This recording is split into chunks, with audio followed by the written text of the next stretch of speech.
माँ को आह्वान करी आरंभ करवा। माँ,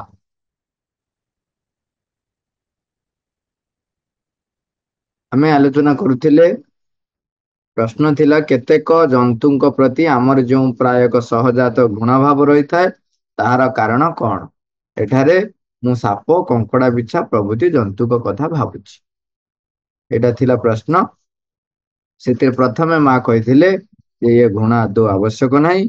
तापर कहले जो घृणा भाव आसी थाए ता साधारणतः भयरु आसी थाए। तापर आमे कहले जे एटा हଉଛି एक सहजात प्रवृत्तिगत भय। एवं तापर ସେଇଥିରେ କହୁଛନ୍ତି ଯେ ଏଇଟା ଜାତି ବା ପ୍ରଜାତିଗତ ମାନେ ଆମେ ମନୁଷ୍ୟର ଯେମିତି ଗୋଟେ ପ୍ରଜାତି, ଆମେ ମନୁଷ୍ୟର ଯୋଉ ଆମର ପ୍ରଜାତି ରହିଛି ସେଇଭଳି ଭିନ୍ନ ଭିନ୍ନ ପ୍ରଜାତି କଥା କହିଲେ।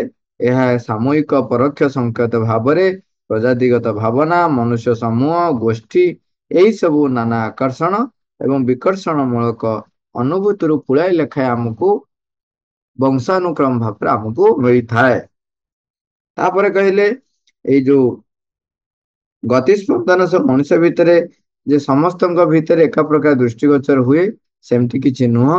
ତା ଭିତରେ କେତେକଙ୍କର ମଧ୍ୟ ଅଛି ଯୋଉମାନଙ୍କ ଭିତରେ ସେଇଭଳିଆ ବିକର୍ଷଣ ଅନୁଭବ କରନ୍ତି ନାହିଁ। ତାପରେ କହୁଛନ୍ତି ଆମେ ନେକ୍ସଟ ପାରାଗ୍ରାଫରେ ଦେଖିଥିଲେ ଯେ କୌଣସି ଏଇ ସଂସାରରେ ବା ପୃଥିବୀରେ ଅନେକ ଜିନିଷ ରହିଛି, ଯେପରି ଅନେକ ସୁଖକର ସୁନ୍ଦର ଜିନିଷ ରହିଛି ସେଇଭଳି ଆମକୁ ବା ବ୍ୟକ୍ତିକୁ ସୁଖକର ସୁନ୍ଦର ଲାଗୁନଥିବା ମଧ୍ୟ କେତେ କଥା ଭରି ରହିଛି। ଯଦି ସେ ପ୍ରତି ତା ପ୍ରତି ତୁମର ସଂକୋଚନ ବିରକ୍ତିର ଭାବ ରହେ ତେବେ ମନୁଷ୍ୟ ବିଚଳିତ ଏବଂ ଆଉ ଦୁର୍ବଳ ହୋଇ ପଡିଥାଏ। ତେଣୁ ତା ଉପରେ ଆମର ବିଜୟ ହାସଲ କରିବା ନିହାତି ଜରୁରୀ। ଏବଂ କହୁଛନ୍ତି ଯେ ଆମର ଯେତେବେଳେ ଘଟଣା ଘଟେ ବା ଯାବତୀୟ ବସ୍ତୁ ବା ଯାବତୀୟ ସତ୍ତା ଆମ ଚତୁଃପାର୍ଶ୍ୱରେ ରହିଥାଏ ସେମାନଙ୍କର କ୍ରିୟାକଳାପ ପ୍ରତି ଆମର ଏକ ସମତା ଭାବ ରହିବା ଉଚିତ। ସବୁ ଘଟଣା ପ୍ରତି ଆମର ମଧ୍ୟ ସମାନ ଭାବ ସମତା ଭାବ ରହିବା ଉଚିତ। ଏବଂ କହୁଛନ୍ତି ସର୍ବଦା ସ୍ଥିର ଏବଂ ଅବିଚଳିତ ଯଦି ରହିଲ ତେବେ ତୁମ ପାଖକୁ ଯଦି ଏକ ଭୟପ୍ରଦ ଜନ୍ତୁ ଆସେ ତଥାପି ସିଏ ତାର କ୍ଷତିକାରକତା ହରାଇ ବସିବ। ଯଦି ଆମେ ସ୍ଥିର ଏବଂ ଅବିଚଳିତ ରହିଲେ ତେବେ ଏକ ଭୟପ୍ରଦ ଜନ୍ତୁ ଆସିଲେ ମଧ୍ୟ ସେ ତାର କ୍ଷତିକାରିକତା ବା କ୍ଷତିକାରକ ଯୋଉ ତା ଭିତରେ ଯୋଉ ଭାବ ରହିଛି ତାକୁ ସେ ହରାଇ ବସିଥାଏ। ଏବଂ ସେଇଟା ଭିତରେ କହିବା ଭିତରେ ଆମେ ଯାହା ଜାଣିଲେ ଯେ ଘୃଣା ହଉଛି ଏକ ଅଜ୍ଞାନ ଜନିତ ପ୍ରତିସ୍ପନ୍ଦନ। ତେଣୁ ଆମେ ଭୟରୁ ଯୋଉ ତା ପ୍ରତି ରହିଛି ମା କହୁଛନ୍ତି ଏସବୁ ହଉଛି ଜ୍ଞାନ ଅଭାବରୁ ହେଇଛି। ତେଣୁ ସମ୍ୟକ ଜ୍ଞାନ ମାନେ ସମ୍ୟକ ଅର୍ଥ ହଉଛି ପୁଙ୍ଖାନୁପୁଙ୍ଖ ଭାବରେ ଯଦି ଜ୍ଞାନ ଆମେ ପାଇଲେ ବା ଜ୍ଞାନ ଆମେ ଗ୍ରହଣ କଲେ ବା ଜ୍ଞାନ ଆମେ ପ୍ରାପ୍ତ କଲେ ତେବେ ତାହା ହିଁ ଆମକୁ ସୁରକ୍ଷା ଦେଇଥାଏ। ଏବଂ ତାପର ପାରାଗ୍ରାଫରେ କହିଲେ ଯେ ଚେତନାର ଯେତିକି ଆମର ବୃଦ୍ଧି ହବ ଆମର ଅଜ୍ଞାନତା ସେତିକି ସେତିକି କଟି କଟି ଯିବ। ତେଣୁ ଆମର ଚେତନା ହିଁ ଦରକାର ଯୋଉଥିରେ ଅଧିକରୁ ଅଧିକ ଅନୁକ୍ଷଣ ଆମେ କରି କରି ଯିବା। ତେଣୁ ଶୁଦ୍ଧ ଅମିଶ୍ରିତ ସନ୍ଦୀପ୍ତ ଚେତନା ଆମର ଦରକାର। ଏଇଠି ଆମେ ଯୋଉ ଆଲୋଚନା କରୁଥିଲେ ବର୍ତ୍ତମାନ ପଢିବା। ମା କହୁଛନ୍ତି ଯେ ତୁମର ଚେତନା ଯେତିକି ଶୁଦ୍ଧ, ଯେତିକି ଅମିଶ୍ରିତ, ଯେତିକି ସନ୍ଦୀପ୍ତ ରହିବ ତେବେ ସେଗୁଡିକର ଯଥାର୍ଥ ସ୍ୱରୂପରେ ହିଁ ଆମେ ବସ୍ତୁ ଗୁଡିକୁ ବା ବସ୍ତୁ ଗୁଡିକର ଯୋଉ ଯଥାର୍ଥ ସ୍ୱରୂପରେ ଆମେ ତାକୁ ଦେଖିବାକୁ ପାଇଥାଉ। ଏହି ଆଲୋକଟି ସତେଅବା ଏକ ପରଦା ପରି କାର୍ଯ୍ୟ କରେ ଯାହାକି ଅତିକ୍ରମ କରି ଯାଉଥିବା ଯାବତୀୟ ବସ୍ତୁକୁ ଅତ୍ୟନ୍ତ ବିଶ୍ୱସ୍ତ ଭାବରେ ଲିପିବଦ୍ଧ କରି ନେଉଥାଏ। ତେଣୁ ଆମେ ଯେତେବେଳେ ଶୁଦ୍ଧ ଅମିଶ୍ରିତ ସନ୍ଦୀପ୍ତ ଚେତନାରେ ରହିଲେ ତେବେ ଆମ ଭିତରୁ ଯେଉଁ ଆଲୋକଟି ବିଚ୍ଛୁରିତ ହବ ତାହା ଯେକୌଣସି ବସ୍ତୁ ଭିତରକୁ ଭେଦି ଯିବା ପାଇଁ ତାର ସାମର୍ଥ୍ୟ ରହିବ। ତେଣୁ ତା ଫଳରେ କଣ ହବ ନା ସେଇ ବସ୍ତୁ ବିଷୟରେ ଆମର ଏକ ସୁସ୍ପଷ୍ଟ ଜ୍ଞାନ ରହିବ। ମାତ୍ର ଯେତେବେଳେ ତୁମେ ଏକ ଚିନ୍ତନମୟ ସ୍ଥିତି ଭିତରେ ରହିଥାଅ, ଚିନ୍ତନମୟ ସ୍ଥିତି ମାନେ ଚିନ୍ତା ଭିତରେ ରହିଥାଅ, ତେବେ କଣ ହୁଏ କେବଳ ଅବଲୋକନ ହିଁ କରୁଥାଅ, କେବଳ ସେତିକି ବେଳେ ହିଁ ତାହା ସମ୍ଭବ ହୁଏ। ତମେ ଯଦି ଚିନ୍ତନମୟ ସ୍ଥିତିରେ ରହିଲ ତମେ କେବଳ ଦେଖିପାରିବ, ଅବଲୋକନ କରିପାରିବ। କିନ୍ତୁ ତୁମେ ଯେତେବେଳେ ସକ୍ରିୟ ହୁଅ ସେତେବେଳେ ତାହା ସର୍ଚ୍ଚ ଲାଇଟ୍ ପରି ହିଁ କାର୍ଯ୍ୟ କରେ। ଏବଂ ଯଦି ତୁମେ ସନ୍ଦିଗ୍ଧ ଭାବରେ ଦେଖିପାରିବାକୁ ଇଚ୍ଛା କରୁଥାଅ ଏବଂ ଯେକୌଣସି ସ୍ଥାନରେ ଯେକୌଣସି ବସ୍ତୁକୁ ଯଥେଷ୍ଟ ଗଭୀରକୁ ଭେଦ କରି ପରୀକ୍ଷା କରି ଦେଖିବାକୁ ଚାହୁଁଥାଅ, ତେବେ ତୁମକୁ ସେଇ ଆଲୋକଟିକୁ ହିଁ କେବଳ ଲଗାଇ ଦେବାକୁ ପଡିବ। ତୁମେ ଯଦି ଚାହୁଁଛ ଯେ ଯେକୌଣସି ବସ୍ତୁକୁ ତାର ଗଭୀର ଭିତରକୁ ପ୍ରବେଶ କରି ତା ବିଷୟରେ ଜାଣିବାକୁ, ତେବେ ତୁମ ସେ ଆଲୋକଟିକୁ ତୁମ ଭିତରେ ଜଳାଇବାକୁ ପଡିବ, ଲଗାଇ ଦେବାକୁ ପଡିବ। କେଉଁ ଆଲୋକଟି? ଆମର ଚେତନାର ଯୋଉ ଆଲୋକ, ସେଇଟାକୁ ଯେତେ ଅଧିକରୁ ଅଧିକ ଶୁଦ୍ଧ, ଅମିଶ୍ରିତ, ସନ୍ଦୀପ୍ତ କରିବା, ତେବେ ସେତିକି ସେତିକି ଆମର ଲାଇଟର ଇଣ୍ଟେନ୍ସିଟି ବି ବଢି ବଢି ଯିବ। ଆମେ ସବୁ ଜିନିଷକୁ ଅଧିକ ସ୍ପଷ୍ଟ ଭାବେ ପ୍ରାଞ୍ଜଳ ଭାବରେ ଦେଖିପାରିବା। ଆଉ ଗୋଟେ ପାରାଗ୍ରାଫରେ କହୁଛନ୍ତି, ତୁମର ବର୍ତ୍ତମାନ ଚେତନା ଯେଉଁ ସବୁ ଗୁଳା ବା ସୀମା ଭିତରେ ଚଳମାନ ହୋଇ ରହିଛି, ତାହାକୁ ତଦନ୍ତିକ୍ରାନ୍ତ ଆହୁରି ଅଧିକ କ୍ଷେତ୍ରକୁ ପ୍ରସାରିତ କରିନେଇ ପାରିଲେ ତୁମେ ଏହି ପରିପୂର୍ଣ୍ଣ ଚେତନାର ଅଧିକାରୀ ହୋଇପାରିବ। ତଦନ୍ତିକ୍ରାନ୍ତ ଆହୁରି ଅଧିକ କ୍ଷେତ୍ରକୁ ପ୍ରସାରିତ କରିନେଇ ପାରିଲେ ତୁମେ ଏହି ପରିପୂର୍ଣ୍ଣ ଚେତନାର ଅଧିକାରୀ ହୋଇପାରିବ। ତାମାନେ ଯେତିକି ଯେତିକି ବିସ୍ତାରିତ ଆମର ଚେତନା ଯେତେ ଅଧିକରୁ ଅଧିକ ବିସ୍ତାର କରିବ, ତେବେ ସେତେ ସେତେ ପରିପୂର୍ଣ୍ଣ ଚେତନାର ଅଧିକାରୀ ହବ। ସେଥିପାଇଁ ମା କହୁଛନ୍ତି କଣ ନା, ନିଜର ଚେତନାକୁ ଉଚିତ ତାଲିମ ଦେଇପାରିଲେ ତୁମେ ତାହା କରିପାରିବ। ଚେତନାକୁ ତାଲିମ କେମିତି ଦେବ? ନା ଚେତନାକୁ ଯେତେବେଳେ ସେ କାର୍ଯ୍ୟ କରୁଛି, ଯେତେବେଳେ ଯୋଉ ଜାଗାରେ ବି ସଂକୀର୍ଣ୍ଣ ଚେତନା ଆମ ଭିତରେ ଆସିଲା, ଯେତେବେଳେ ବି ସାଙ୍ଗେ ସାଙ୍ଗେ ତାକୁ ଧରି ବସିବ। କାହିଁକି ମୋତେ ସଂକୀର୍ଣ୍ଣ ଚେତନା ଆସିଲା, ସଂକୀର୍ଣ୍ଣ ଚିନ୍ତା ଆସିଲା, ଭାବନା ଆସିଲା, ତାକୁ ସାଙ୍ଗେ ସାଙ୍ଗେ ମାଙ୍କ ପାଖରେ ନେଇ ଥୋଇଦବ। ଏବଂ ସବୁ କ୍ଷେତ୍ରରେ ବ୍ୟକ୍ତି କୈନ୍ଦ୍ରିକ ଯେତେବେଳେ ବି ଆସିବ ଚିନ୍ତା ଧାରଣା, କୌଣସି ଏକ ଘଟଣା ବିଷୟରେ ଆମେ ସାଧାରଣତଃ ଗୋଟେ ଧାରଣା ଦେଇ ଦେଇଥାଉ, ଗୋଟେ ମତ ବ୍ୟକ୍ତ କରିଦେଇଥାଉ, ସାଙ୍ଗେ ସାଙ୍ଗେ ସେଇଠି କଣ କରିବ ନା ନିଜକୁ ଟିକେ ନିରବ କରିଦବ, ଟିକେ ରହିଯିବ। ସେଇଥିପାଇଁ ଷ୍ଟେପ ବ୍ୟାକ୍, ଗୋଟେ ଟିକେ ପଛକୁ ଫେରି ଆସିବ, ନ କହିକିରି ଟିକେ ରହିଯିବ, ସାଙ୍ଗେ ସାଙ୍ଗେ ମାଙ୍କ ପାଖରେ ଜଣେଇବ ବା ନିଜକୁ ଟିକେ ଉର୍ଦ୍ଧ୍ୱ ସ୍ତରକୁ ନେଇକି ଭାବିବ, ଯଦି ମୁଁ ଏ ଉଚ୍ଚତର ଚେତନାରେ ଥାନ୍ତି, ଆଟଲିଷ୍ଟ ମନକୁ ବ୍ୟବହାର କରି ଏତିକି ବି ଚିନ୍ତା କରାଯାଉ। ଯଦି କରିବେ ତେବେ କଣ ହବ? ଧୀରେ ଧୀରେ ଚେତନାଟି ତାଲିମ ପାଇବ ଏବଂ ଚେତନାର ଉର୍ଦ୍ଧ୍ୱରୁ ଉର୍ଦ୍ଧ୍ୱକୁ ଅଗ୍ରଗତି ପାଇଁ ଆମ ଭିତରେ ପ୍ରସ୍ତୁତ ହେଇପାରିବ। ତୁମକୁ ସେଇ ଚେତନାକୁ ପରମ ଦିବ୍ୟ ଲୋକଟି ଆଡକୁ ଉନ୍ମୋଚିତ କରି ଧରିବାକୁ ହେବ ଏବଂ ତାହା ମଧ୍ୟରେ ପରମ ଦିବ୍ୟ ସତ୍ତା ଯେପରି ସମ୍ପୂର୍ଣ୍ଣ ଭାବରେ ଓ ମୁକ୍ତ ଭାବରେ ଆପଣାର କାର୍ଯ୍ୟଟିକୁ କରିପାରିବେ, ସେଥିଲାଗି ବାଟ ଛାଡିଦେବାକୁ ପଡିବ। ଏଇ କଥାଟି ଗୋଟେ ଗୁରୁତ୍ୱର କଥା, ମହତ୍ତର କଥା, ଅପରିହାର୍ଯ୍ୟ କଥା, କିନ୍ତୁ ଆକୁ ଆମେ ସାଧାରଣତଃ ଅଣଦେଖା କରିଥାଉ। କଣ ଏଠି କହୁଛନ୍ତି ନା, ଆମ ଭିତରେ ପରମ ଦିବ୍ୟ ସତ୍ତା ସମ୍ପୂର୍ଣ୍ଣ ଭାବରେ ମୁକ୍ତ ଭାବରେ କେମିତି କାର୍ଯ୍ୟ କରିପାରିବେ। ମୁକ୍ତ ଭାବରେ କାର୍ଯ୍ୟ କରିବାକୁ ଯିଏ ବାଧା ସୃଷ୍ଟି କରେ, ତାକୁ ଯଦି ଆମେ ଚିହ୍ନି ପାରିଲେ, ତାହେଲେ ତାକୁ ଆମେ ମୁକ୍ତ କରିବା ଛାଡି ଦେଇପାରିବା। ଆମ ଭିତରେ ସେ ନିଜକୁ ପୂର୍ଣ୍ଣ ଭାବେ ପରିପ୍ରକାଶ କରିବା ପାଇଁ ବାଧା ସୃଷ୍ଟି କରେ ଆମର ନିଜର ଭାବନା, ଆମର ନିଜର ଧାରଣା, ଆମର ନିଜର ମତାମତ। ସେଥିପାଇଁ କହୁଛନ୍ତି ପ୍ରତ୍ୟାଖ୍ୟାନ କରିବାକୁ ହେବ ମନର ଧାରଣା, ଅଭିମତ, ଅଭିରୁଚି, ପରିକଳ୍ପନା, ଯେ ଏହା ହେଲେ ଏହା ହବ, ଇଏ ସବୁ ତମକୁ ବାଧା ସୃଷ୍ଟି କରେ। ତେଣୁ ତମ ଭିତରେ ଯେତେବେଳେ ସେଟା ଆସୁଛି, ସେଇଥିପାଇଁ ସବୁବେଳେ କହୁଛନ୍ତି ତମେ ଅତି ସରଳ ହୁଅ, ନିଷ୍ପନ୍ଦ ହୁଅ, ସରଳ ହେଇଯାଅ। ସରଳ ହେଲେ କଣ ହବ? ଆଜ୍ଞା ଏଇଟା ଏଇଆ ହେଇଛି, ଏତିକି କଥା, ସରିଗଲା। କିନ୍ତୁ ତମେ ଯେତିକି ଯେତିକି ତାକୁ ଗୋଲ ମୋଟଳ କରିବ, ଯେତିକି ଯେତିକି ତା ଭିତରକୁ ଏଇଟା ସେଇଟା ଏମିତି ସେମିତି ଭାବିବ, ତେବେ ତୁମର ସେତିକି ସେତିକି କର୍ଦ୍ଦମାକ୍ତ ହେଇଯିବ ତୁମର ମନଟି। ଚେତନା ତ ବହୁତ ଦୂରର କଥା, ତମ ମନ ଆଗ ବିଷାକ୍ତ ହେଇଯିବ। ତାପରେ ତମେ ଯେକୌଣସି ଜିନିଷ ଦେଖିବ ତମକୁ ସବୁ ଭିନ୍ନ ଦେଖାଯିବ।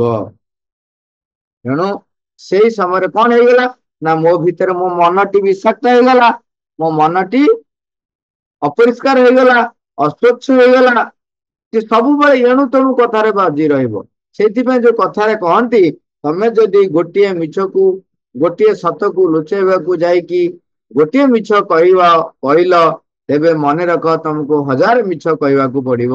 ଯୋଉ ଢଗଟି କୁହାଯାଏ ତାର ଅର୍ଥ ହଉଛି ତମେ ଯେତେବେଳେ ତମର ଚେତନାର ଯୋଉ ଜିନିଷଟି ସରଳ ଭାବରେ ନ କରି ତା ଭିତରେ ଛଳନାକୁ ସ୍ଥାନ ଦେଲ, ତା ଭିତରେ ତୁମର ମନର ନିଜର ସ୍ୱାର୍ଥକୁ ମାନେ କଣ ପ୍ରତିଫଳିତ କରିବା ପାଇଁ, ନିଜକୁ ପ୍ରତିଷ୍ଠିତ କରିବା ପାଇଁ, ନିଜକୁ ମହିୟସୀ ବା ମହାନ କରିବା ପାଇଁ ତମେ ଯେତେବେଳେ ଆରମ୍ଭ କଲ ତୁମର କାର୍ଯ୍ୟକ୍ରମ, ଧୀରେ ଧୀରେ ତମେ ଛଳନା କରିବ, ମିଛ କହିବ, ତାପରେ ନିଜେ ହେଇଯିବ ବିରୋଧୀ ଶକ୍ତିର ଏକ ଯନ୍ତ୍ର। ତେଣୁ ଏସବୁ ହବା ଫଳରେ କଣ ହବ ନା ତୁମ ଭିତରେ ଭଗବାନ ଚାହିଁଲେ ମଧ୍ୟ କିଛି କାମ କରିପାରିବେ ନାହିଁ। ସେତେବେଳେ ସେ କେବଳ ଲାଗିବେ ତମକୁ କେମିତି ସେଥିରୁ ପରିଶୁଦ୍ଧ କରି ବାହାର କରି ଆଣିବା ପାଇଁ। ସେ ବାରମ୍ବାର ଚେଷ୍ଟା କରୁଥିବେ କିନ୍ତୁ ତମେ ବାରମ୍ବାର ତାଙ୍କ ହାତରୁ ନିଜର ସେ ଯେତେ ଚେଷ୍ଟା କରୁଥିବେ ତମେ ନିଜର ହାତ ଛାଡିକି ପଳେଇ ଯାଉଥିବ, ମା ପୁଣି ଟାଣିକି ଆଣୁଥିବେ। ଯେମିତି କହନ୍ତି ବଜାରରେ ଅନେକ ଜିନିଷ ବିକ୍ରି ହଉଛି, ମୀନା ବଜାର ପଡିଛି, ବହୁତ ଜିନିଷ ବିକ୍ରି ହଉଛି। ଛୁଆଟେ କଣ କରେ, ଏଇ ଜିନିଷ ଦେଖିବ ସିଆଡେ ଦୌଡିକି ପଳେଇବ, ଏଇ ଜିନିଷ ଦରକାର ସିଆଡେ ଦୌଡିକି ପଳେଇବ। ନିଜର ରୁଚି ଏଇଟା ଭଲ ଲାଗୁଛି ନା, ଛୁଆ ସିଆଡେ ପଳେଇଲା। ବେଲୁନ ପାଖକୁ ପଳେଇଲା, ମଟର ଖାଇବ ମଟର ପାଖକୁ ପଳେଇଲା, ଗୁପଚୁପ ଅଛି ଗୁପଚୁପ ପାଖକୁ ପଳେଇଲା, ଆଇସ୍କ୍ରିମ ଅଛି ଆଇସ୍କ୍ରିମ ପାଖକୁ ପଳେଇଲା, ଖେଳନାଟା ଅଛି ଖେଳନା କିଣିବାକୁ ପଳେଇଲା। ସିଏ ଇଆଡେ ସିଆଡେ ହବ, ମା ତାକୁ ସବୁବେଳେ ଟାଣିକି ଆଣୁଥିବ। ଯେତେ ଟାଣିକି ଆଣିଲେ ସେ ପୁଣି ଆଉ ଗୋଟେ କୁଆଡେ ଦେଖିଲେ ପଳେଇବ। ତେଣୁ ନିଜର ରୁଚି, ନିଜର ଅଭିରୁଚି, ନିଜର ଧାରଣା, ନିଜର ଭାବନା, ନିଜର ଯୋଉ ଜ୍ଞାନ, ନିଜର ଯୋଉ ଅନୁଭୂତି, ତାକୁ ନେଇକି ତମେ ଯେତେବେଳେ ଗର୍ବ ଅନୁଭବ କରୁଛ, ତା ଭିତରେ ଯେତେବେଳେ ତମେ ବଞ୍ଚୁଛ, ତେବେ ତୁମେ କଣ କରୁଛ ନା ପରମ ଦିବ୍ୟ ସତ୍ତା ତୁମ ଭିତରେ କାର୍ଯ୍ୟ କରିବା ପାଇଁ ତୁମେ ବାଟଟିକୁ ବନ୍ଦ କରିଦଉଛ। ତେଣୁ ତମକୁ ସେ ବାଟଟି ଛାଡିବାକୁ ହେଲେ ଏସବୁଥିରୁ ନିଜକୁ ମୁକ୍ତ ରଖିବାକୁ ପଡିବ। ମାତ୍ର ଯେତେବେଳେ ତୁମ ଭିତରୁ ଯାବତୀୟ ପ୍ରକାରର କାମନା ଏବଂ ଭୟ ଅପସରି ଯାଇପାରିବ, ଯେତେବେଳେ ତୁମର ମନର କୌଣସି ପୂର୍ବ ଗ୍ରହ ଲାଗି ସ୍ଥାନ ହିଁ ରହିବ ନାହିଁ। ଏବେ ଆମେ କଥା ହଉଥିଲେ କୌଣସି ପୂର୍ବ କଥା ନେଇକି ଏୟା ହବ ସେୟା ହବ, ସେଇଟା ଯଦି ରହିବ ନାହିଁ, ପ୍ରାଣିକ ସ୍ତରର କୌଣସି ଅଗ୍ରରୁଚି ରହିବ ନାହିଁ। ଆମେ ଅଲରେଡି ଆଲୋଚନା କରୁଥିଲେ ପ୍ରାଣିକ ସ୍ତରର କୌଣସି ଅଗ୍ରରୁଚି ରହିବ ନାହିଁ। ପ୍ରାଣ ସ୍ତରରେ ଏଇଟା ଦରକାର ସେଇଟା ଦରକାର, ନିଜର ଯୋଉ ସବୁ ରହିଛି ସେ ଅଗ୍ରରୁଚି ରହିବ ନାହିଁ। ଅଥବା ତୁମକୁ ଅନ୍ଧକାରରେ ପକାଇ ରଖିବାକୁ ବା ବାନ୍ଧି ରଖିବାକୁ କୌଣସି ପ୍ରକାରର ଦେହଗତ ଶଙ୍କା ବା ଆକର୍ଷଣ ମଧ୍ୟ ରହିବ ନାହିଁ। କେବଳ ସେତିକି ବେଳେ ଯାଇ ସେହି ପରମ ଆଲୋକ ସମ୍ପୂର୍ଣ୍ଣ ଏବଂ ଅବାଧ ଭାବରେ ତୁମ ଭିତରେ ଆପଣାର କାର୍ଯ୍ୟଟିକୁ କରିପାରିବେ। ଶରୀର ସ୍ତରରେ ବି କହିଲେ କଣ, ଶରୀର ସ୍ତରରେ ବି ତୁମର କିଛି ଶଙ୍କା ବା ଆକର୍ଷଣ ରହିବ ନାହିଁ। ଆମର ଶାରୀରିକ ଗତିବୃତ୍ତି ଅନୁସାରେ ଏଇ କାର୍ଯ୍ୟ ସେ କାର୍ଯ୍ୟ ବି ଆକର୍ଷଣ ଥାଏ ଏବଂ ଡର ବି ରହିଥାଏ, ଭୟ ବି ରହିଥାଏ। ଏମିତି ହବ କି ସେମିତି ହବ କି, ସେଠି ଗଲେ ସେ କାମ କଲେ ଏହା ହବ କି। ଏଇ ଯୋଉ ଶରୀରରେ ବି ଥାଏ ମାନେ ଆପଣ ଦେଖିଥିବେ ନା ଆମ ବର୍ଷାରେ ଟିକେ ବର୍ଷାରେ ଓଦା ହେଇଗଲି ସେଇଥିପାଇଁ ଥଣ୍ଡା ବୋଧେ ଧରିବ। ଆଉ ଏଇଟା ଶାରୀରିକ ଭିତରେ ଶରୀରର ଯୋଉ ଭୟ ଯେ ମୋ ଥଣ୍ଡା ଧରିବ, ଏଇଟା କରିଛି ଏହା ହବ, ଏଇ ସବୁ ଯେକୌଣସି ପ୍ରକାର ଶଙ୍କା। ଏବଂ ଆମେ ଯେତେବେଳେ କୌଣସି ଜିନିଷକୁ ଏକ୍ସପେକ୍ଟ କରୁଛନ୍ତି ଏହା ହବ କି ସେୟା ହବ କି, ସେଟା ହଉଛି ତାକୁ ଡାକି ଆଣିବା ଆକର୍ଷଣ। ତେଣୁ ଏଇଭଳି ଭାବରେ ଏସବୁ ଜିନିଷ ଆମ ଭିତରେ ରହିଥାଏ। ତା ଫଳରେ କଣ ହୁଏ, ଆମର ଚେତନାଟି ଧୂମ୍ରାଚ୍ଛନ୍ନ ହେଇକି ରହେ। ତେଣୁ ଯେତେବେଳେ ଚେତନା ଧୂମ୍ରାଚ୍ଛନ୍ନ ହେଇକି ରହିଲା, ତେଣୁ ଆମ ଭିତରେ ଅଜ୍ଞାନତା ରହିଲା। ଅଜ୍ଞାନତା ରହିଲା ମାନେ ଭୟ ଆସିବ, ସଂକୀର୍ଣ୍ଣତା ରହିଲା ମାନେ ଭୟ ରହିବ, ଭିନ୍ନ ରୂପରେ ରହିବ। କୋଉଠି ଭୟ ଭାବରେ ଥବ, କୋଉଠି ଘୃଣା ଭାବରେ ଥବ, ଭିନ୍ନ ଭିନ୍ନ ଭାବରେ ସେ ରହିବ। ତେଣୁ ମା ତାପରେ ଲେଖୁଛନ୍ତି, ଭିତରରେ ଦୁର୍ବଳତା ରହିଥିଲେ ବାହାରେ ତାହା ଘୃଣା ରୂପେ ପ୍ରକଟ ହୁଏ। ଆମ ଭିତରେ ଯୋଉ ଦୁର୍ବଳତାଟି ରହିଛି ବାହାରେ ଘୃଣା ରୂପେ ପ୍ରକଟ ହୁଏ। ସେଇ ଘୃଣାଟି କେତେବେଳେ ବସ୍ତୁ ପ୍ରତି ହୁଏ, କେତେବେଳେ ବ୍ୟକ୍ତି ପ୍ରତି ହୁଏ, କେତେବେଳେ ପରିବେଶ ପ୍ରତି ହୁଏ, କେତେବେଳେ ଭଗବାନଙ୍କ ପ୍ରତି ହୁଏ। ତୁମ ଭିତରେ ଘୃଣା ଆସେ କାରଣ ତୁମେ କେଉଁଠାରୁ ଏକ ଆଘାତ ପାଇଥାଅ, କାହା ଦ୍ୱାରା ଆକ୍ରାନ୍ତ ହୋଇଥାଅ ଏବଂ ଯାହାଠାରୁ ତୁମେ ଆଘାତ ପାଇଲ ତାହାରି ପାଖରୁ ପଳାଇ ଯିବାକୁ ଇଚ୍ଛା କରୁଥାଅ। ପ୍ରତ୍ୟେକ ବ୍ୟକ୍ତି ହୁଏତ ଠିକ ସେହିପରି ଅନୁଭବ କରୁନଥାଇ ପାରନ୍ତି ସତ, ମାତ୍ର ଏପରି ଅବଶ୍ୟ ହୋଇପାରେ ଯେ କୌଣସି ଏକ ସତ୍ତା କୌଣସି ଏକ ସତ୍ତା କୌଣସି ଏକ ବ୍ୟକ୍ତି ଇତର ପ୍ରାଣୀ ଅଥବା ତାହାର ନାନା ପ୍ରସର୍ଜନ ତୁମ ଭିତରେ ଏକ ଭୟର ସଞ୍ଚାର କରାଉଥାଏ। ତାହା ତୁମକୁ ସିଧା ଆସି ଆକ୍ରାନ୍ତ କରି ପକାଏ ଏବଂ ତୁମେ ଭାରି ସଂକୁଚିତ ହୋଇପଡ଼। ସେଠାରୁ ଖସି ପଳାଇବାକୁ ଇଚ୍ଛା କରୁଥାଅ। ମାତ୍ର ଯଦି ତୁମ ଭିତରେ ଯଥେଷ୍ଟ ଶକ୍ତି ରହିଥାନ୍ତା, ତେବେ ତୁମେ ଯଥେଷ୍ଟ ଦୂରରୁ ମଧ୍ୟ ସେଇ ବିପଦଟିକୁ ଅଟକାଇ ରଖିପାରିଥାନ୍ତ ଏବଂ ତାହାକୁ ତୁମ ପାଖରେ ଆସି ହାବୁଡି ଯିବାକୁ ଓ ତୁମକୁ ଆଘାତ କରିବାକୁ କଦାପି ଦେଇନଥାନ୍ତ। ଦେଖନ୍ତୁ ଏଠି କହୁଛନ୍ତି ଯେ ଆମର ଯୋଉ ତା ପାଖରୁ ଆମେ ଯୋଉ କିଛି ନା କିଛି ଆମେ ଆଘାତ ପାଇଛୁ, ତା ପାଖରୁ ପଳାଇ ଯିବାକୁ ଚେଷ୍ଟା କରୁଛୁ। ତା ଫଳରେ କଣ ହଉଛି ନା ଆମେ ସଂକୁଚିତ ହେଇଯାଇଥାଉ। ତେଣୁ ଆମ ଭିତରେ ଯଥେଷ୍ଟ ଶକ୍ତି ନଥାଏ ତାକୁ ସମ୍ମୁଖୀନ ହବା ପାଇଁ। ତେଣୁ ତାଠୁ ଆମେ ପଳାୟନର ବାଟ କାଢୁ। ତେଣୁ ପଳାୟନର ବାଟ କାଢିବା ଫଳରେ ମଧ୍ୟ ଘୃଣା ଭାବ ଆସିଥାଏ। ଯଦି ଆମ ଭିତରେ ଶକ୍ତି ଥାଆନ୍ତା ବା କହୁଛନ୍ତି ତାହେଲେ ତମେ ସେ ବିପଦଟିକୁ ମଧ୍ୟ ଅଟକାଇ ପାରିଥାନ୍ତ ଏବଂ ସିଏ ତମକୁ ଆସି କଦାପି ଆଘାତ କରିପାରିନଥାନ୍ତା, ତମ ଉପରେ ବାଡେଇ ବି ହେଇନଥାନ୍ତା। କାରଣ ତୁମେ ତତ୍କ୍ଷଣାତ ଦେଖିପାରିଥାନ୍ତ, ଜାଣିପାରିଥାନ୍ତ, ଦେଖିପାରିଥାନ୍ତ ଓ ଜାଣି ବି ପାରିଥାନ୍ତ ଯେ ତୁମ ସମ୍ମୁଖରେ କ୍ଷତିକାରକ କୌଣସି ଏକ କଥା ଆସି ପହଞ୍ଚିବାକୁ ଯାଉଛି। ଯଦି ଆମେ ସଚେତନ ରହୁ, ଯଦି ଆମେ ସେଇ ଯୋଉ ବ୍ୟକ୍ତି, ଯୋଉ ଘଟଣା, ଯାହା ଯୋଉ ବସ୍ତୁ, ଯୋଉ ଜୀବ, ଯଦି ତାହା ପ୍ରତି ଆମର କୌଣସି ବା ଆମ ନିଜ ଭିତରେ କୌଣସି ଦୁର୍ବଳତା ରହିନଥାନ୍ତା ଯେକୌଣସି ପ୍ରକାରର, ତାହେଲେ କଣ ହେଇଥାନ୍ତା ନା ଆମର ସେଇ ଯୋଉ ଘଟଣା କିଛି ଘଟିବାକୁ ଆସୁଥିଲେ ଆମେ ଦେଖି ପାରିଥାନ୍ତୁ। ମା କହୁଛନ୍ତି କାରଣ ତୁମେ ତାକୁ ଦେଖି ତତ୍କ୍ଷଣାତ ଦେଖି ପାରିଥାନ୍ତ ଓ ଜାଣି ବି ପାରିଥାନ୍ତ ଯେ ତୁମ ସମ୍ମୁଖରେ କ୍ଷତିକାରକ କୌଣସି ଏକ କଥା ଆସି ପହଞ୍ଚିବାକୁ ଯାଉଛି। ତୁମ ନିଜ ଚତୁର୍ଦିଗରେ ସେଥିଲାଗି ଏକ ରକ୍ଷା ପ୍ରାଚୀର ତିଆରି କରିନେଇ ପାରିଥାନ୍ତ।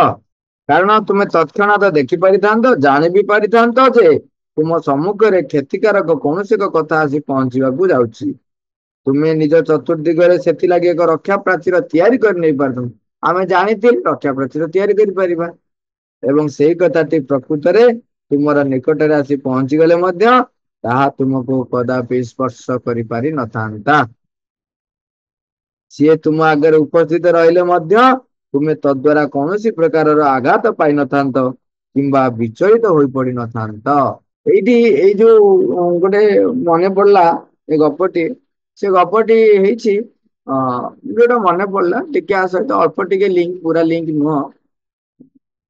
ଥରେ କଣ ହେଇଛି, ଜଣେ ରାଜା ସିଏ ତପସ୍ୟା କରି ଯମଙ୍କ ପାଖରୁ ସେ ଯମକୁ ତପସ୍ୟା କଲେ। ମାନେ ଦେଖ, ଯମକୁ କେହି ତପସ୍ୟା କରନ୍ତିନି, କିନ୍ତୁ ସିଏ ତପସ୍ୟା କଲେ ଯମକୁ ପାଇବା ପାଇଁ। ଯମକୁ ତପସ୍ୟା କଲେ, ଘୋର ତପସ୍ୟା କଲେ। ଗୋଟେ ଯମ ଆସି ଆଶ୍ଚର୍ଯ୍ୟ ହେଇଗଲେ, ମତେ କିଏ ଜଣେ ତପସ୍ୟା କରୁଛି। ଯମ ଆସି ପହଞ୍ଚିଗଲେ, କହିଲେ ମୁଁ ଆଜି ମାନେ ଦେଖୁଛି ଯେ ମତେ ଜଣେ କିଏ ତପସ୍ୟା କରୁଛି, ଆଉ ଏଇଟା ରେୟାର ବହୁତ। ହଉ ଠିକ ଅଛି, ତମ ତପସ୍ୟାରେ ମୁଁ ସନ୍ତୁଷ୍ଟ। ତେବେ ତୁମେ କଣ ବର ମାଗୁଛ ମାଗ। ସେ କହିଲେ ମତେ ଗୋଟିଏ ବର ଦିଅନ୍ତୁ, ମୁଁ ଯାହା ନାଁ ଲେଖିକି ଲିଭେଇ ଦେବି ସିଏ ମୃତ୍ୟୁବରଣ କରିବ। ଯମ ତଥାସ୍ତୁ କହିଲେ, ପଳେଇଲେ। ତେଣୁ ସିଏ ଯେତେବେଳେ ଯୋଉ ଶତ୍ରୁ ଯାହା ନାଁ ଲେଖିଦେଲେ ସେ ମରିଗଲା। ତେଣୁ ତାଙ୍କ ରାଜ୍ୟ ଉପରେ ଆଉ କୌଣସି ରାଜ୍ୟ ଆକ୍ରମଣ କରିବାର ସମ୍ଭାବନା ରହିଲା ନାହିଁ। ଯିଏ ବି ସୈନ୍ୟ ଆସିବେ ସେ କଣ କରନ୍ତି, ଯାହା ସହିତ ଯୁଦ୍ଧ ହବାର ଥବ ସେ ଗୁପ୍ତଚର ପଠେଇ ସେମାନଙ୍କର ନାଁ ସବୁ ପଚାରିକି ସଂଗ୍ରହ କରି ନେଇ ଆସିବେ। ତାପରେ କଣ କରିବେ, ସେ ନାଁ ଲେଖିଦେବେ, ତାକୁ ଲିଭେଇ ଦେବେ। ଲିଭେଇ ଦେଲେ ସେ ସୈନ୍ୟ ମରିଗଲା। ସେନାପତିରେ ଲେଖିଦେଲେ, ସେନାପତି ମରିଗଲା। ରାଜା ଲେଖିଦେଲେ, ରାଜା ମରିଗଲା। ତେଣୁ ଏମିତି ଚାଲିଲା। ଏଇଭଳି ଭାବରେ ତାଙ୍କର ଦୌରାତ୍ମ୍ୟ ସେ ଆରମ୍ଭ କରିଦେଲେ। ପ୍ରଥମେ ନିଜର ଶତ୍ରୁ ମାନଙ୍କୁ ମାରୁଥିଲେ, ତାପରେ ହେଲା କଣ, ଗୁଣର ଅଧିକାରୀ ହେଇଗଲା ପରେ ସାଧାରଣତଃ କଣ ହୁଏ ନା ଆମ ଭିତରେ ଆଉ ସନ୍ତୁଳନତା ରହେନି। ସେତେବେଳେ ନିଜର ପ୍ରତିପତ୍ତି, ନିଜର କ୍ଷମତା ଏବଂ ନିଜକୁ ପ୍ରତିଷ୍ଠିତ କରିବାର ଏକ ମୋହ ଆସିଯାଏ। ସେଇଥିରେ ସିଏ ସେଠୁ ମାତିଲେ। ଆଉ ଯେତେବେଳେ ମାତିଲେ, ସେଠୁ ଭିନ୍ନ ଭିନ୍ନ ଘଟଣା ଚକ୍ରରେ ସେଠୁ ଆସିଲା ଯୁଧିଷ୍ଠିରଙ୍କ ପାଖକୁ ଖବର ଯେ ଏମିତି ଘଟଣା ଏୟା ହଉଛି। ଯୁଧିଷ୍ଠିର କହିଲେ ଯାଅ ଅର୍ଜୁନ, ତମେ ଯାଅ ଏଇ ସମସ୍ୟା ଟା ସମାଧାନ କରିକି ଆସିବ। ଅର୍ଜୁନ ଯାଇଛନ୍ତି। ଅର୍ଜୁନ ଗଲା ବେଳେ ସେଠୁ ଶ୍ରୀକୃଷ୍ଣଙ୍କୁ ଡାକିଲେ, କହିଲେ ଶ୍ରୀକୃଷ୍ଣ ଦେଖ ଆଉ ଏମିତି କଣ ଗୋଟେ ସିଚୁଏସନ ଗୋଟେ ଘଟିଛି, ଆଉ କଣ ସେ ରାଜା ଏମିତି କରୁଛି, ଆଉ ଟିକେ ସଖା ଚାଲ ଯିବା ଆଉ। ସେଠୁ କୃଷ୍ଣଙ୍କର ଆଉ ଅର୍ଜୁନଙ୍କର ଯାଇଛନ୍ତି। ସେତେବେଳେ ଅର୍ଜୁନ ହଉଛନ୍ତି ମହାବୀର, ମହାଧନୁର୍ଦ୍ଧର। ତାଙ୍କୁ ସମସ୍ତେ ଡରନ୍ତି, ତାଙ୍କ ସମ୍ମୁଖରେ କେହି ଠିଆ ହେଇ ପାରିନାହାନ୍ତି। କିନ୍ତୁ ଆଙ୍କର କିଛି ଡର ନାହିଁ, କହୁଛନ୍ତି ହଁ ବା ଆସନ୍ତୁ। କରି କଣ କଲେ, ତାଙ୍କର ରାଜଧାନୀର ଦ୍ୱାରଟି ବନ୍ଦ କରିଦେଲେ। ମାନେ ସେ କହିଲେ ବାହାରେ ଥାଆନ୍ତୁ, ଦେଖିବା ଆଉ। କାହିଁକିନା ଭିତରକୁ ଆସିଲେ ଅସୁବିଧା, ତେଣୁ ବାହାରେ ଥାଆନ୍ତୁ। ସେଠୁ ଅର୍ଜୁନ ତାଙ୍କର ସୈନ୍ୟ ସାମନ୍ତ ଏବଂ ଶ୍ରୀକୃଷ୍ଣ ନିଜେ ଯାଇଛନ୍ତି। ନାଇଁ ସୈନ୍ୟ ସାମନ୍ତ କହୁଛି, ଅର୍ଜୁନ ଆଉ ଶ୍ରୀକୃଷ୍ଣ ଯାଇଛନ୍ତି। ଇଏ କହିଲେ କଣ ହେଲା, ମାତ୍ର ଜଣେ ମାନେ ଜଣେ ବ୍ୟକ୍ତି ଯିଏ ଅସ୍ତ୍ର ଧରିଛି, ଆଉ ଜଣେ ବ୍ୟକ୍ତି, ଦି ଜଣ ଆସିଛନ୍ତି ମତେ କରିବାକୁ। ସେ ବୋଧେ ମୋ ପ୍ରତିପତ୍ତି ଜାଣିନାହାନ୍ତି। ସେଠୁ ବୁଝିଲେ କିଏ ସେ, ନା ଅର୍ଜୁନ ଆସିଛନ୍ତି, ପଞ୍ଚୁ ପାଣ୍ଡବ ଭିତରୁ ଅର୍ଜୁନ ଆସିଛନ୍ତି। କହୁଛି ହଉ ଠିକ ଅଛି। ସେ ସେଠୁ ଅର୍ଜୁନଙ୍କ ନାଁ ଲେଖିକି ଲିଭେଇ ଦେଲେ, କିନ୍ତୁ ଅର୍ଜୁନ ମଲା ନାହିଁ। ଆଶ୍ଚର୍ଯ୍ୟ ହେଲେ, ଦି ଚାରି ଥର ପାଞ୍ଚ ଥର ନାଁ ଲେଖିଲେ ଲିଭେଇଲେ, ତଥାପି ମଲା ନାହିଁ। କହିଲେ କଣ ମୋ ବରଟା କଣ ଫେଲ ହେଇଗଲା କିରେ? ଆରେ କଣ ଜମ ଦେଇଥିଲେ ବର, ଏଇ ଜମଟା କଣ ବର କଣ ଆଉ କାମ କରୁନି।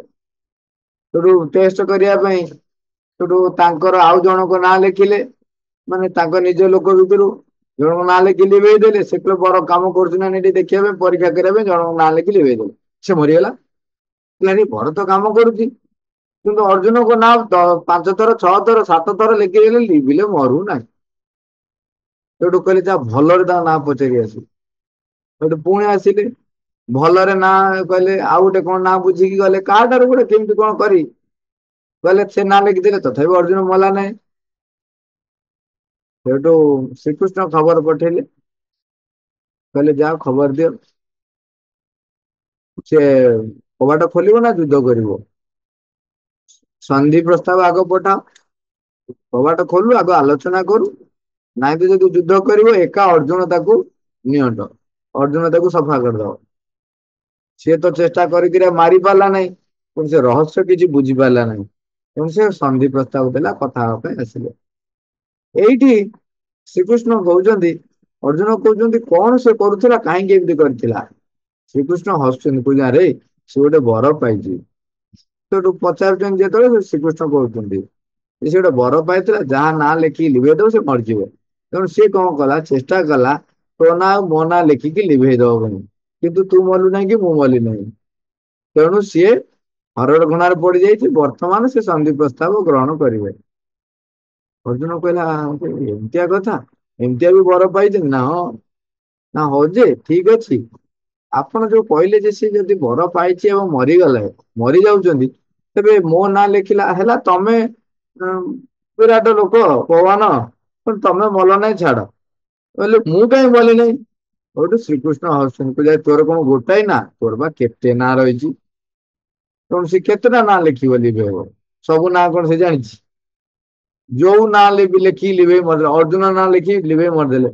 ତୋ ନାଁ ପାର୍ଥ ସାରଥୀ ଅଛି। ସେ ତ ଲିଭେଇନି ନା, ମରିବ କୋଉଠି। ତେଣୁ ଏଇଭଳି ଭାବରେ ତୁମର ଅନେକ ନାଁ ଅଛି, ତେଣୁ ତୁମେ ସେଇଥିପାଇଁ ମରିଲ ନାହିଁ। ତେଣୁ ଏଇଠି ଯେହେତୁ ପ୍ରାଚୀର ଏପଟରେ କଥାରୁ ଆସି ମନେ ପଡିଲା, ତେଣୁ କଥା ହଉଛି କଣ, ଯେତେବେଳେ ଆମେ ଭଗବାନଙ୍କର ଶରଣ ନେଇଯାଉଛୁ, ଯେତେବେଳେ ଆମେ ପରମଙ୍କର ଶରଣ ନେଇଯାଉଛୁ, ଯେତେବେଳେ ତାଙ୍କ ପାଖରେ ଆମେ ନିଜର ଚେତନାର, କାର୍ଯ୍ୟର, ସବୁର ମୋଡ ଟା ଗୋଟାଏ କଣ ନା ପରମଙ୍କୁ ପରିପ୍ରକାଶ କରିବ। ସେତେବେଳେ ଆମର ସୁରକ୍ଷାର ବଳୟ ତାଙ୍କ ହାତରେ ରହିଯାଏ। ସିଏ ତାଙ୍କର କୋଉ ଉପାୟରେ ସୁରକ୍ଷା କରିବେ ସେଇଟା ତାଙ୍କ ଦାୟିତ୍ୱ, ମୋର ଆଉ ଦାୟିତ୍ୱ ନାହିଁ। ଆଉ ମୋ ଦାୟିତ୍ୱ ନୁହଁ। କିନ୍ତୁ ପ୍ରାୟତଃ ସାଧାରଣତଃ ସମସ୍ତ ମନୁଷ୍ୟ ମାନଙ୍କ ଭିତରେ ଏଇ ଭୟଟି ଥାଏ। ମୃତ୍ୟୁର ଭୟ ଯେମିତି ଥାଏ, ସେମିତି ସୁରକ୍ଷାର ଭୟ ଥାଏ। ସେମିତି ଥାଏ ଯେ ବୟସ ବଢିଗଲେ ମୋର କଣ ହବ, କିଏ ମୋ ଦାୟିତ୍ଵ ନବ, ସେ ଭୟଟି ଥାଏ। ରୋଗ ଯନ୍ତ୍ରଣାର ଭୟ ଥାଏ।